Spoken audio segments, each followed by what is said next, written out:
जय मसीह मेरे प्रियो। आज का बाइबल अध्ययन का विषय रहेगा महान बनने की दौड़ में यीशु की चुनौती। मैं फिर से दोहराना चाहूँगा, महान बनने की दौड़ में यीशु की चुनौती। काफ़ी रोचक विषय हैं भाई और बहनों, आप सभी बने रहिएगा। और हमने वचन को लिया है लूका रचित सुसमाचार 9 अध्याय 44 से लेके 50 पद तक। Gospel according to the Luke chapter 9 verse 44 up to 50। तो चलिए शुरुआत करते हैं इसके पृष्ठभूमि से। ये भाग यीशु की सेवा के मध्यकाल में आती है, जब वे अपने चेलों को गहराई से शिष्यत्व, विनम्रता और सच्ची सेवा के विषय में सिखा रहे थे। ये घटना तब की है जब प्रभु यीशु मसीह गलील क्षेत्र में प्रचार और चंगाई का कार्य कर रहे थे, संभवतः कफरनहूम या उसके आसपास। रूपांतरण और दुष्ट आत्मा से ग्रसित लड़के की चंगाई के थोड़े ही समय बाद ये सब हुआ था। और यह वो समय था जब प्रभु यीशु मसीह अपने चेलों को अपने आने वाले दुख और मृत्यु के विषय में बार बार बता रहे थे। यीशु मसीह ने उन्हें यह भी सिखाया कि महानता का मार्ग सेवा और विनम्रता से होकर जाती है, और जो परमेश्वर के नाम में भलाई करता है वह उसी के राज्य का भागी होंगे। तो भाई और बहनों, चलिए हम शुरुआत करते हैं लूका रचित सुसमाचार 9 अध्याय 44 और 45 पद से। इसे हम सरल हिंदी में गहराई से समझने के लिए प्रयास करते हैं। ये एक बहुत ही महत्वपूर्ण और गंभीर क्षण थे जब प्रभु यीशु मसीह ने अपने चेलों को अपने आने वाले दुख, मृत्यु और बलिदान के विषय में सिखा रहे थे। बाइबल पद हमने लिया है 9 अध्याय 44 और 45 पद से। इसे हम पढ़ना चाहेंगे। यहाँ पर इस प्रकार लिखा है, परंतु जब सब लोग उन सब कामों से जो वह करता था अचंभ कर रहे थे, तो उसने अपने चेलों से कहा, ये बातें तुम्हारे कानों में पड़ी रहे, क्योंकि मनुष्य का पुत्र मनुष्य के हाथ में पकड़वाया जाने को है। परंतु वे इस बात को न समझते थे और यह उनसे छिपी रही कि वे उसे जानने न पाए, और वे इस बात के विषय में उससे पूछने से डरते थे। भाई और बहनों, इस सरल व्याख्या इस प्रकार है। ये घटना तब हुई जब प्रभु यीशु मसीह गलील में अपनी सेवा कर रहे थे, और अभी अभी उन्होंने अपने चेलों के साथ कई अद्भुत कार्य किए थे, जैसे कि रूपांतरण का अनुभव और एक दुष्ट आत्माग्रस्त लड़के की चंगाई। लोग प्रभु यीशु मसीह की महिमा देखकर आश्चर्यचकित हो रहे थे, लेकिन इसी समय प्रभु यीशु मसीह ने अपने चेलों से कहा कि अब वे दुख और अस्वीकार का मार्ग तय करने जा रहे हैं। यहाँ पर प्रभु यीशु मसीह का संदेश इस प्रकार था। यीशु मसीह ने उस वक्त कहा, इन बातों को अपने कानों में डाल लो, यानी ध्यान से सुनो और याद रखो, मनुष्य का पुत्र अर्थात स्वयं में मनुष्य के हाथों में पकड़वाया जाएगा। इसका अर्थ ये था कि प्रभु यीशु मसीह को लोगों द्वारा धोखा देकर सौंप दिया जाएगी, उन्हें कष्ट सहना होगा और क्रूस पर मरना होगा। यह परमेश्वर की योजना का हिस्सा था, जो कि उद्धार की योजना थी। इस पर शिष्यों की प्रतिक्रिया इस प्रकार थी। बाइबल कहती है कि शिष्य इस बात को समझ नहीं पाए क्योंकि यह उनसे छिपी हुई थी, जैसे कि 45 पद में ही कहा गया है। वे डर के कारण यीशु से ये विषय पर पूछ भी नहीं पाए। वे अभी भी महिमा और चमत्कारों पर ध्यान दे रहे थे, लेकिन क्रूस के मार्ग को नहीं समझ पाए थे। अंततः भाई और बहनों, इस पाठ से आप और हमारे लिए ये सीख मिलती है कि परमेश्वर की योजना हमेशा आसान नहीं होती। प्रभु यीशु मसीह जानते थे कि क्रूस का मार्ग कठिन है, फिर भी उन्होंने आज्ञाकारी होकर उसे स्वीकार किया। यह हमें सिखाता है कि आज्ञाकारिता का अर्थ है परमेश्वर की इच्छा को मानना, चाहे वह हमें कठिन लगे। उसी तरह हमने यहाँ पर पाया है कि महिमा से पहले दुख का मार्ग होती है। प्रभु यीशु मसीह ने पहले दुख को झेला, फिर महिमा प्राप्त की। उसी तरह हमारे जीवन में भी परमेश्वर की आशीष से अक्सर परीक्षा और संघर्ष के बाद ही आती है। यहाँ प्रभु यीशु मसीह अपने दुख के माध्यम से उद्धार का मार्ग दिखाते हैं। उनका पकड़वाया जाना पीड़ा और मृत्यु कोई दुर्घटना नहीं थी, यह तो उद्धार की योजना का हिस्सा था। उन्होंने ये सब हमारे पापों के लिए सहा ताकि हम परमेश्वर से मेल पा सके। लेकिन भाई और बहनों, आध्यात्मिक सच्चाई को हर कोई तुरंत नहीं समझ सकते हैं।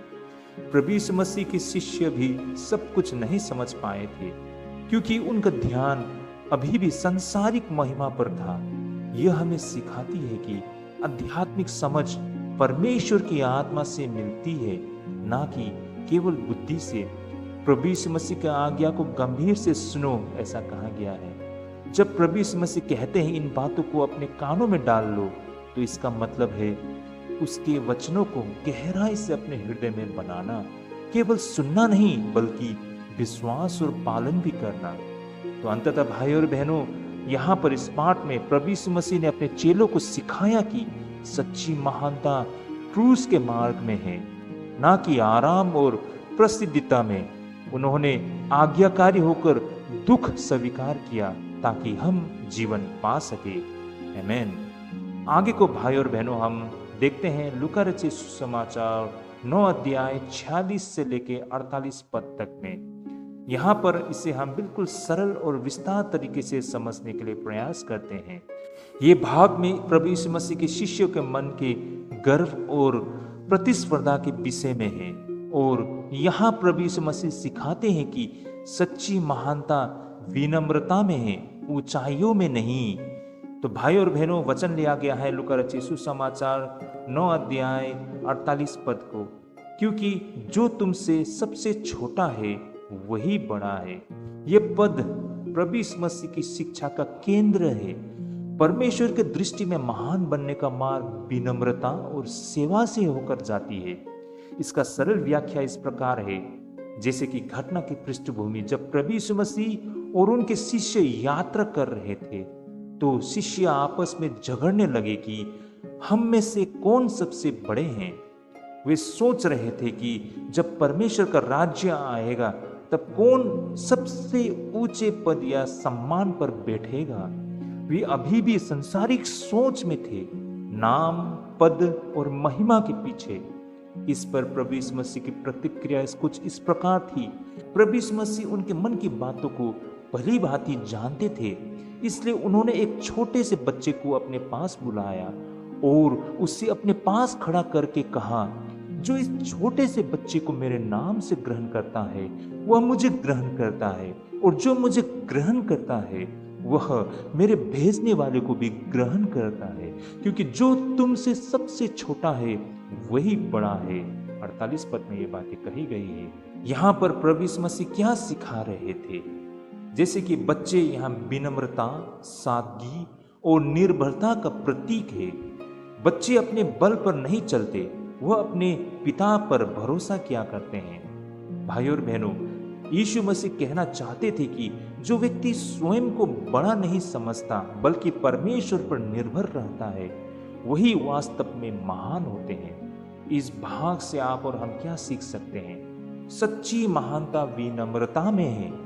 संसार के तरीके कहते हैं जो ऊपर है वही बड़े हैं, परंतु यीशु कहते हैं जो स्वयं को छोटा बनाते हैं वही वास्तव में बड़े होते हैं। विनम्र व्यक्ति ही परमेश्वर के राज्य में महान होते हैं। सेवा, जैसे कि प्रभु यीशु मसीह ने कभी ऊंचे पद या शक्ति की तलाश नहीं की थी, बल्कि उन्होंने दूसरे की सेवा की थी।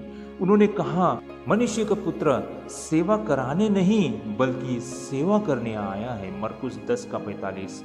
हमें भी दूसरों की भलाई के लिए झुकने की आदत डालनी चाहिए। मैं फिर से दोहराना चाहूंगा, हमें भी दूसरों की भलाई के लिए झुकने की आदत डालनी चाहिए। जैसे कि यहाँ पर बच्चे जैसा मन परमेश्वर को प्रिय होते हैं। बच्चे बिल्कुल शुद्ध, सच्चे और निर्भर होते हैं।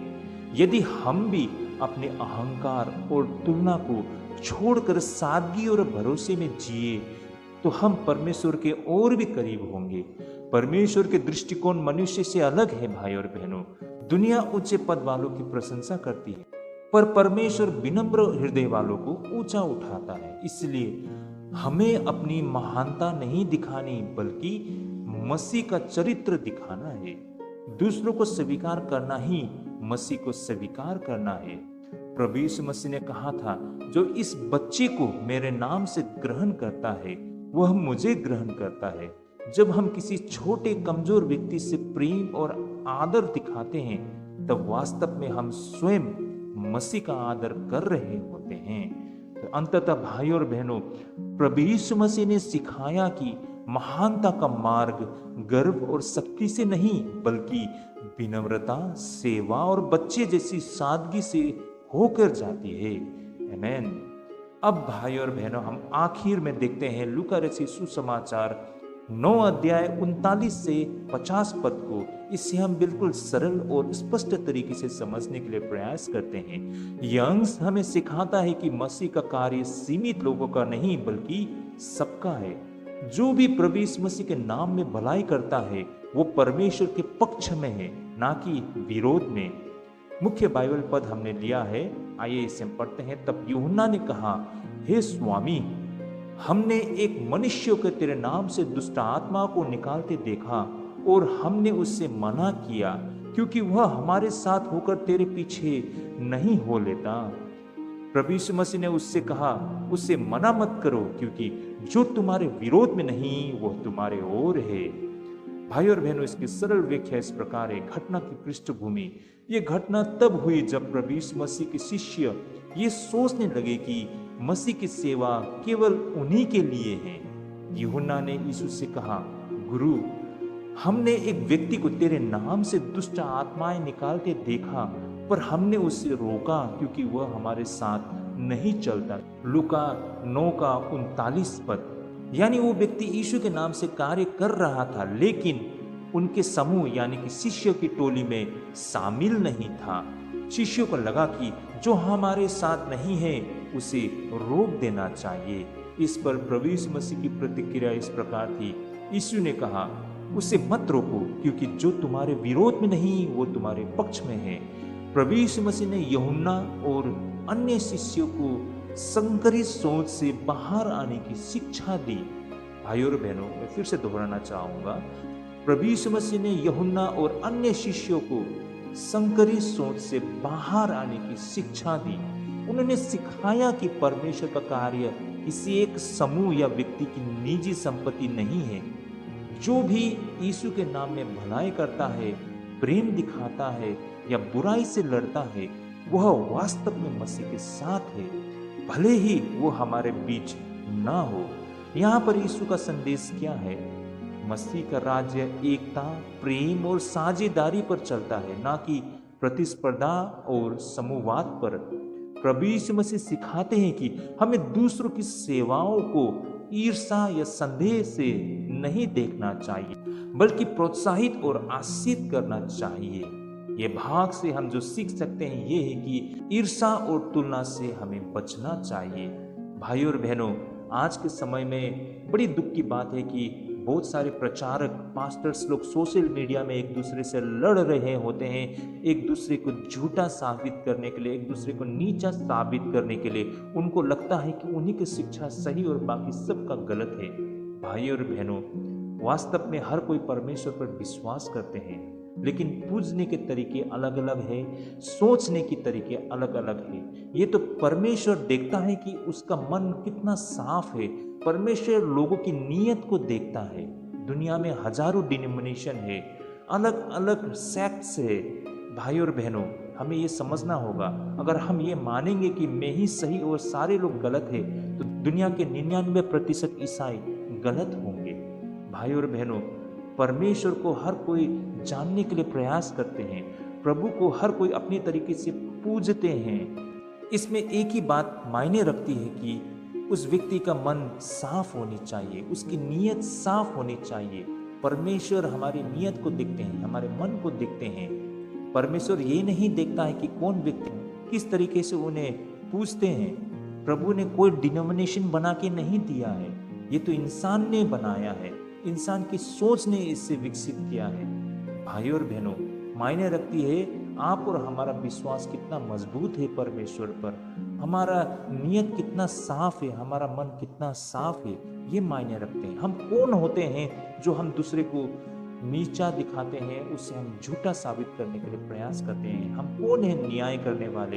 ये काम तो परमेश्वर का है। इसलिए ईर्षा और तुलना से हमें बचनी चाहिए। शिष्य सोच रहे थे कि केवल वे ही यीशु के नाम के कार्य कर सकते हैं, परंतु यीशु ने दिखाया कि परमेश्वर का कार्य हर उस व्यक्ति के द्वारा हो सकता है जो सच्चे मन से विश्वास करते हैं। हमें दूसरों की सेवा देखकर ईर्षा नहीं करनी चाहिए, बल्कि खुश होनी चाहिए कि मसीह का नाम महिमा पा रहा है। परमेश्वर का राज्य सहयोग का राज्य है, प्रतिस्पर्धा का नहीं। मसीह जीवन कोई कौन बड़ा है कि दौड़ नहीं है, यह एकता और सहयोग का आह्वान है। सब मिलकर मसीह के राज्य को बढ़ाए। जो यीशु के नाम में भलाई करता है वह मसीह का साथी है। प्रभु यीशु मसीह ने कहा, जो तुम्हारे विरोध में नहीं वह तुम्हारे पक्ष में है। यानी जो बुराई से लड़ता है, प्रेम और दया फैलाता है, वह मसीह के साथ है, भले ही वो हमारे समूह में ना हो। हम परमेश्वर के कार्य के मालिक नहीं, सहभागी है। हमें यह नहीं सोचना चाहिए कि केवल हम ही सच्चे सेवक हैं। परमेश्वर हर जगह हर व्यक्ति के माध्यम से कार्य किया करते हैं। नम्रता और खुलेपन का भाव हमें रखनी चाहिए। मसीह का अनुयायी कभी घमंडी या सीमित सोच वाला नहीं होती है। वो जानता है कि परमेश्वर का आत्मा हर उस व्यक्ति में कार्य करती है जो उसके नाम को आदर देती है। अंततः प्रभु यीशु मसीह ने सिखाया कि परमेश्वर का कार्य सीमित लोगों का नहीं, बल्कि हर उस व्यक्ति का है जो सच्चे मन से उसके नाम में भलाई करता है। जो तुम्हारे विरोध में नहीं वो तुम्हारे साथ है। आमीन। आइए हम प्रार्थना करते हैं। हे प्रभु यीशु मसीह, तूने हमें सिखाया कि सच्ची महानता विनम्रता और सेवा में है। हमारे मन से गर्व और तुलना की भावना हटा दे। हमें तेरे समान आज्ञाकारी, दयालु और नम्र बना, और हमें सिखा कि तेरे नाम में जो भलाई करता है वह हमारा साथी है, विरोधी नहीं। हमारे जीवन में तेरी महिमा झलके। हम ये प्रार्थना मांगते हैं यीशु मसीह के नाम से। आमीन।